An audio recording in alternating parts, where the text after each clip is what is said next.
हम हिंदी साहित्य के इतिहास में आधुनिक काल का इतिहास पढ़ रहे थे। आधुनिक काल के इतिहास में अब हम पढ़ेंगे भारतेंदु युग के प्रमुख कवियों के विषय में। सर्वप्रथम हमारे भारतेंदु हरिश्चंद्र जी आते हैं। अगर इनके जन्म काल की बात की जाए तो 1850 ईस्वी है। विक्रम संवत में 1907 विक्रम संवत है।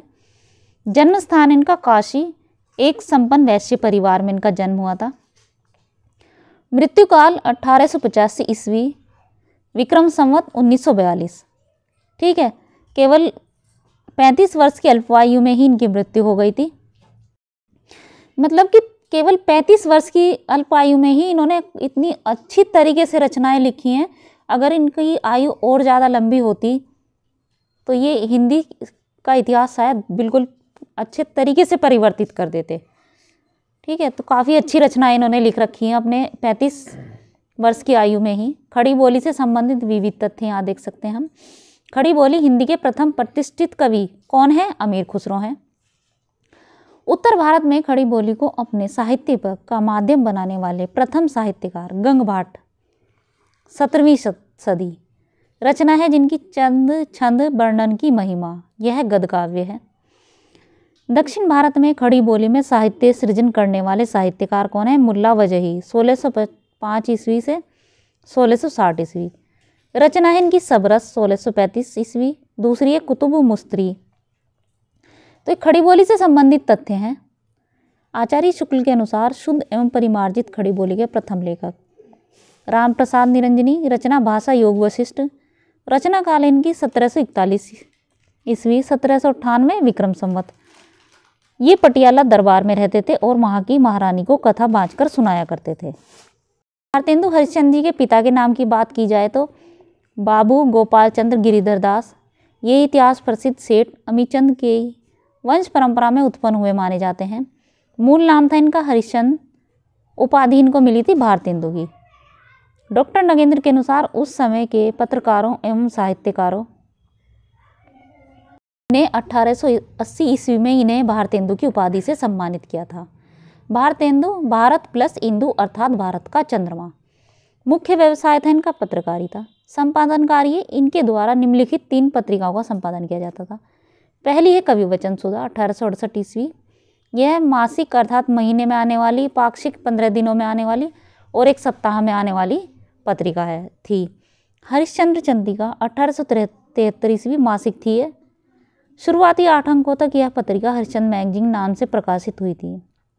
9वें अंक में इसका नाम हरिश्चंद्र चंद्रिका रखा गया था। हिंदी गद्य का ठीक परिष्कृत रूप सर्वप्रथम इसी चंद्रिका में प्राप्त हुआ। बाल बोधिनी 1874 ईस्वी मासिक थी अर्थात महीने में आने वाली थी। यह स्त्री शिक्षा से संबंधित पत्रिका मानी जाती है। भारतेंदु हरिश्चंद्र जी द्वारा लिखी हुई मतलब संपादित की हुई ये तीनों पत्रिका काशी बनारस से प्रकाशित होती थी। प्रमुख रचनाएं। अपने 35 वर्ष के अल्पकालिक जीवन में भी भारतेंदु जी के द्वारा हिंदी साहित्य की लगभग प्रत्येक विधा पर अपने लेखनी चलाई थी, जिसके लिए हिंदी साहित्य जगत सदैव उनका ऋणी आभारी रहेगा। इनकी समस्त रचनाओं की संख्या 175 के लगभग है। नाट्य रचनाएं। भारतेंदु जी के द्वारा अनुदित एवं मौलिक सब मिलाकर कुल 17 नाटक लिखे गए थे, जिनमें से 8 अनुदित एवं 9 मौलिक नाटक माने जाते हैं। अनुदित मतलब अनुवाद करे हुए नाटक माने जाते हैं 8 और 9 मौलिक इनके द्वारा ही लिखे माने जाते हैं। अनुदित नाटक ये हैं इस प्रकार हैं। पहला है विद्या सुंदर 1868 ईस्वी। यह संस्कृत नाटक चोर पंचाशिका के बंगला संस्करण का हिंदी अनुवाद है। दूसरा है रत्नावली 1868 ईस्वी। यह संस्कृत नाटिका रत्नावली का हिंदी अनुवाद है। तीसरा है पाखंड विडंबन 1872 ईस्वी।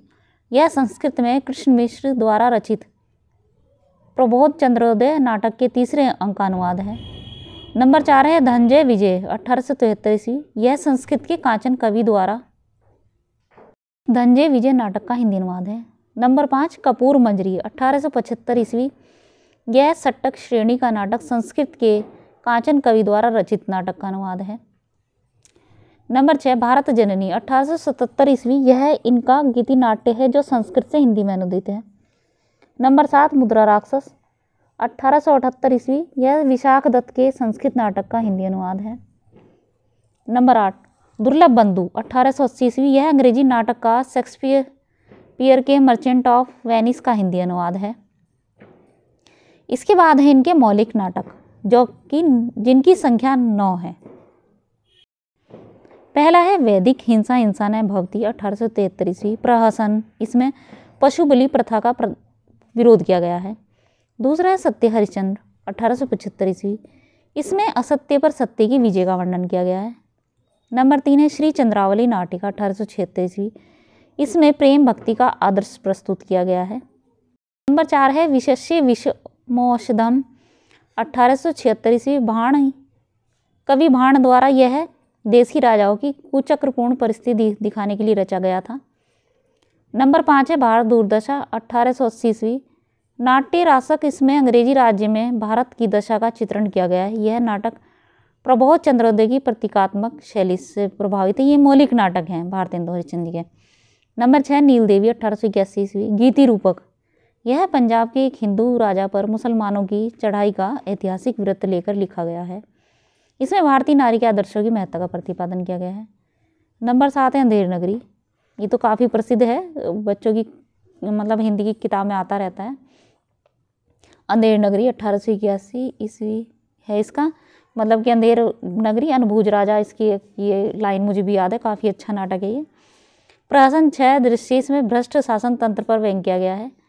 नंबर 8 प्रेम जोगिनी 1875 ईस्वी, नाटिका, इसमें तीर्थ स्थानों पर होने वाले कुकृत्यों का चित्रण किया गया है। नंबर 9 सती प्रताप 1883 ईस्वी, गीति रूपक है यह इनका अधूरा नाटक माना जाता है। इस नाटक के बाद में राधा कृष्ण दास द्वारा पूरा किया गया था, मतलब इस नाटक को बाद में राधा कृष्ण दास जी द्वारा पूरा किया गया था सती प्रताप को, ऐसा माना जाता है। इसके बाद हम इनकी काव्यात्मक रचनाएं पढ़ेंगे नेक्स्ट पार्ट में।